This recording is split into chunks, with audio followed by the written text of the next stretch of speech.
You have the Wall Street Journal reporting that the UAE could be willing to join the fight to force Hormuz open. How fundamental a shift is that from the UAE to be just so much more assertive? Yeah, well, let me just tell you and remind viewers that out of all of the countries in the Gulf, the UAE has intercepted and received the most incoming projectiles coming through from Iran, way above any other country. So, this is the starting point. And if you listen to some of the official commentary that's come out over the last few days, certainly one of the key messages is their resolve has been hardened.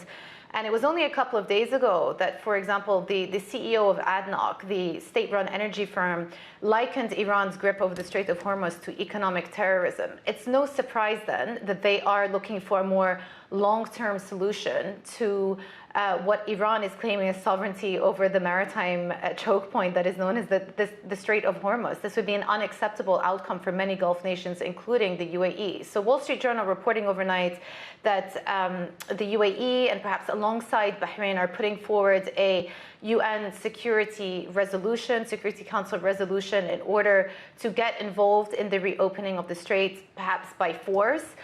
There are many ways that they could do that. One of the options being considered is for the U.S.